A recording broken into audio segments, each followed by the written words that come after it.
I can't breathe, babe. Oh. That's what I feel like when you chewing on me. Sarah! You! Breathe, Sarah! Yeah. You should probably shut the up. Sarah!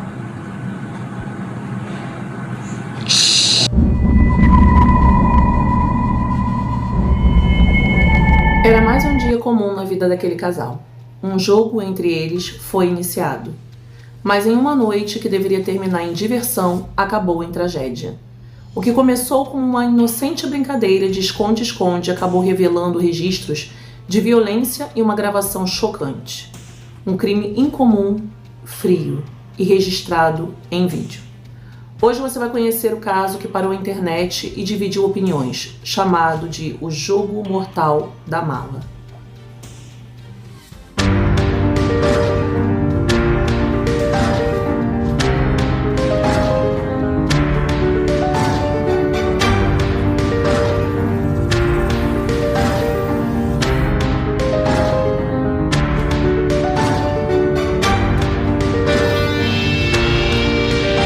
Oi, amores, você já ouviu falar de um jogo que terminou em morte? Não, não é roteiro de filme de terror.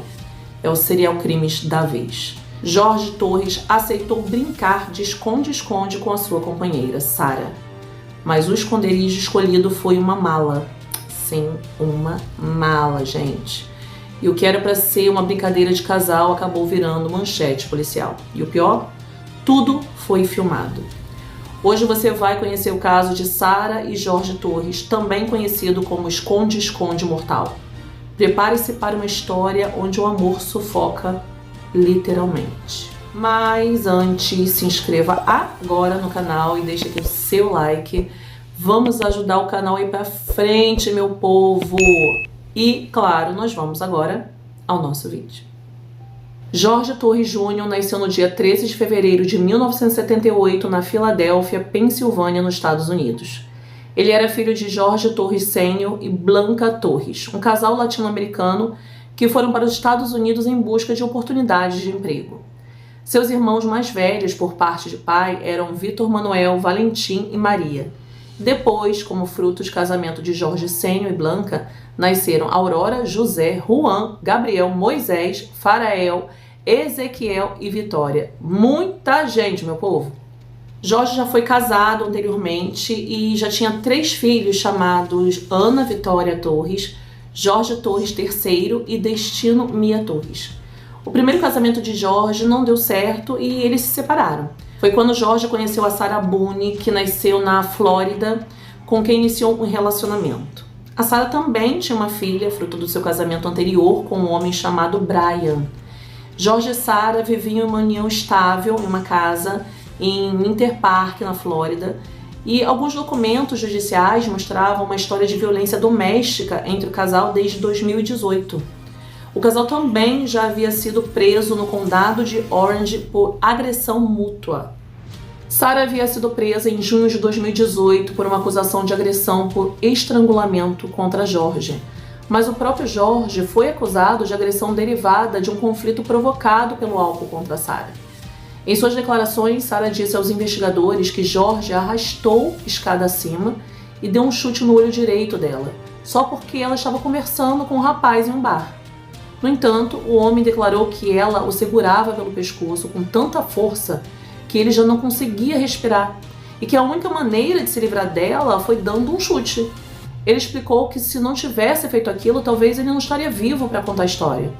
Depois de todas as declarações, as acusações foram arquivadas, depois que os policiais não conseguiram identificar quem havia sido o agressor principal. Mas um ano depois, Jorge foi preso 2 vezes em um período de 2 meses por acusações de agressão e violência contra Sara novamente. Mas em ambas as oportunidades foi libertado, pois a própria Sara se arrependeu e desistiu das acusações.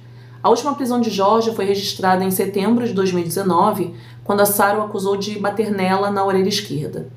Após o incidente, as autoridades emitiram uma medida protetiva, onde Jorge deveria ficar longe de Sara, mas os dois se reconciliaram e deixaram as restrições de lado. E assim continuaram a morar juntos enquanto as agressões mútuas continuavam. Mas essas agressões ultrapassaram todos os limites em fevereiro de 2020. Não, povo, daí já deu pra ver que esse relacionamento não ia acabar bem, né? Era um tal de volta, separa, bate, volta, tapa na orelha, separa. Acabar bem, é claro que não iria. Mas vamos lá. Então, na noite de 24 de fevereiro de 2020, tudo parecia ocorrer em paz na residência do casal, mas algo muito sinistro aconteceu.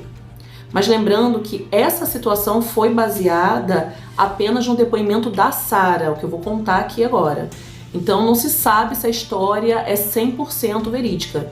De acordo com o relato da Sara, ela e Jorge estavam de bom humor naquele dia e resolveram tomar um vinho, ouvir uma música. E em algum momento da noite, quando o álcool já havia feito seu efeito, a mulher propôs ao parceiro que eles brincassem de esconde-esconde. Até aí, tudo bem. Mas ela sugeriu que seria divertido se eles se escondessem em uma mala. Mas o que começou supostamente como um jogo inocente terminou com um desfecho fatal. Na manhã de 25 de fevereiro daquele ano, Sara ligou para a emergência para relatar a morte do seu parceiro. Durante a ligação, a mulher disse ao operador que estava brincando de esconde-esconde e ele havia se escondido na mala. Depois ela adormeceu e não sabia o que havia acontecido. Ela disse que quando acordou, ele já estava sem vida. Também disse que tinha um líquido avermelhado saindo da boca e que a pele de seu namorado tinha um tom meio que roxo quando tirou da mala. E tentou administrar a reanimação cardiopulmonar, mas ele estava rígido e roxo. Após receber a ligação, os paramédicos foram imediatamente ao local. Ao chegar, encontraram Sara muito nervosa e ao entrar encontraram o corpo sem vida de Jorge, de 42 anos, dentro de uma mala azul. À primeira vista, o pessoal do serviço de emergência percebeu que o homem tinha um corte em um dos seus lábios e apresentava hematomas ao redor de um dos olhos, testa e ombro, além de marcas de arranhões nas costas e no pescoço. Então os policiais chegaram ao local e conversaram com a Sara, que inicialmente disse a um dos detetives que ela e o seu parceiro estavam pintando quadros, completando o quebra-cabeça e bebendo vinho quando decidiram brincar de esconde-esconde. Relatou que se escondeu no andar de cima, onde ficava o banheiro, mas o Jorge não subiu para procurá-la. Quando desceu, ela encontrou seu namorado na sala e em seguida decidiram que ele se esconderia na mala.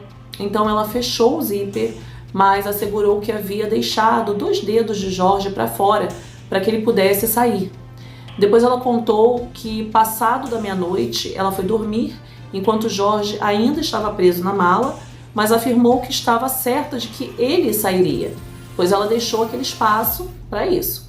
Mas quando ela acordou na manhã seguinte, ela viu que o seu parceiro não estava ao seu lado na cama, mas mesmo assim ela não pensou nada de ruim e até ficou mais um tempinho lá, pois pensou que Jorge estava no andar de baixo, no computador, procurando emprego. Ela disse que estranhou que seu telefone não parava de tocar, por isso, por volta das 11 horas da manhã, ela desceu e, ao não encontrar o Jorge em lugar nenhum, ela ficou muito assustada e lembrou que a última vez que o viu foi quando ele entrou na mala. Então, imediatamente, ela correu e abriu o zíper da bagagem e encontrou o homem sem vida no interior. Naquele momento, ela ligou para seu ex-marido, o Brian, que chegou alguns minutos depois e pediu que ela ligasse para a emergência. O problema é que os agentes da polícia não estavam acreditando naquela história, pois eles notaram que havia inconsistências entre o que a mulher disse na ligação e o que encontraram na cena.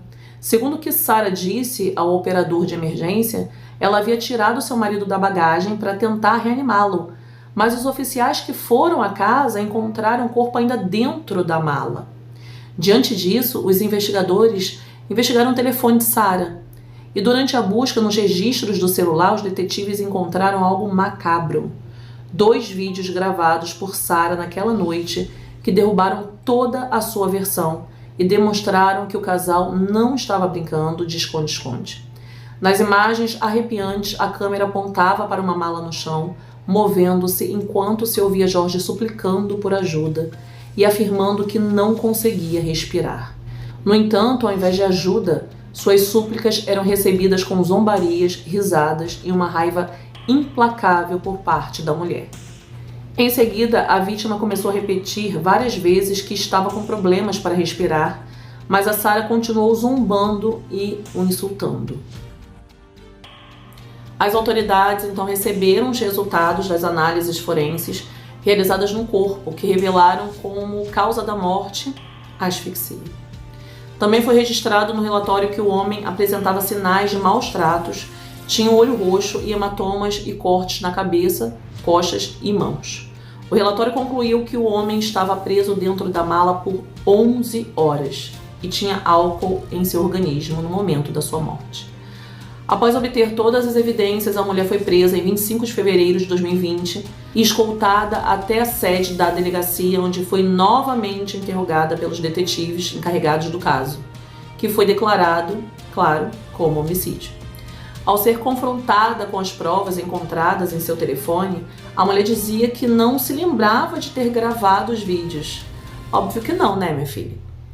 Ela também negou ter tido qualquer briga com Jorge e tê-lo deixado intencionalmente na mala.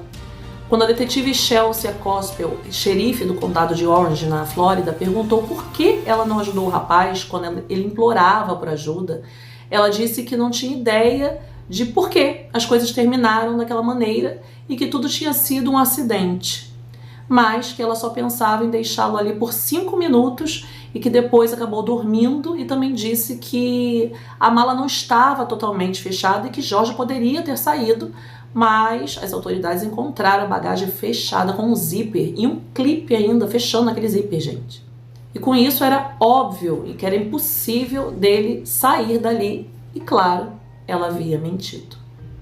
Sarah viu que não tinha saído adiante de tantas provas. Foi então que decidiu usar a carta do maltrato que ela sofria durante os anos de relacionamento e culpou o que aconteceu ao consumo excessivo de álcool, embora, em sua declaração inicial, ela tenha dito que não bebeu muito e estava consciente de tudo naquela noite. Após as evidências, Sarah foi acusada de assassinato em 2º grau e durante a sua audiência perante o tribunal, apesar de todas as provas contra ela, no fim, ela se declarou inocente, alegando que não teve a intenção de tirar a vida do seu parceiro. Durante a diligência, o Ministério Público mostrou parte do interrogatório feito pela polícia da Flórida à acusada na manhã seguinte ao acontecido. Essas imagens foram divulgadas pelas autoridades através das redes sociais.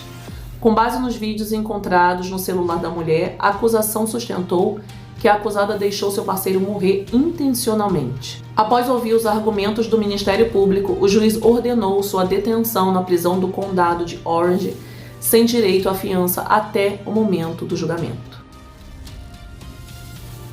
Enquanto a Sarah estava na prisão, os familiares de Jorge deram o último adeus. Em uma entrevista exclusiva para o canal de notícias News Nation, sua mãe Blanca declarou que, embora Jorge não fosse perfeito, era um bom filho, pai, irmão e amigo, e não merecia que lhe tirassem a vida de maneira tão cruel. Os meses passaram e Sarah se dedicava à sua defesa, e o processo judicial contra ela foi adiado devido às constantes mudanças de advogados da acusada. Ela mudou de advogado 7 vezes, meu povo.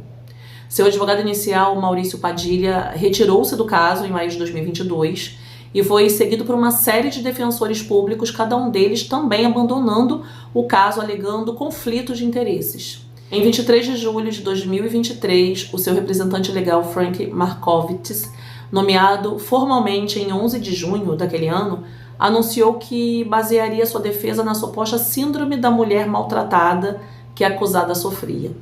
Argumentou que em muitos casos em que se comprova a existência de tal síndrome, a forma como agem as mulheres como a Sarah é considerada legítima defesa contra o agressor. E de fato, o advogado conseguiu que o juiz lhe desse vários meses de prazo, até outubro de 2023, para conseguir um perito que fizesse uma avaliação da acusada como uma pessoa que sofria dessa síndrome.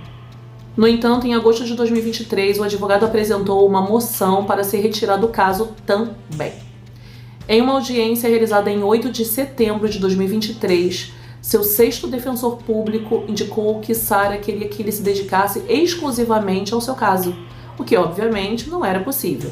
Então ele também se retirou do caso e sugeriu que a melhor maneira possível de avançar no julgamento era que a acusada representasse a si mesma, já que nenhum advogado poderia satisfazer os seus interesses. Nesse sentido, a mulher pediu ao juiz encarregado do caso que seu próximo representante legal tivesse tempo suficiente para se dedicar a ela, pois estava em jogo a sua liberdade. O tribunal aceitou a petição do sexto advogado de se retirar e nomeou Maggie Stickler como a nova defensora pública de Sarah.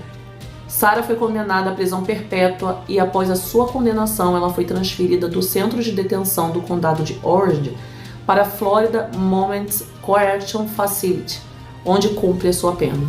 Ela rejeitou um acordo de 15 anos de prisão antes do julgamento e, após a sentença, tentou recorrer da decisão alegando erros judiciais e acusando o sistema de justiça de parcialidade.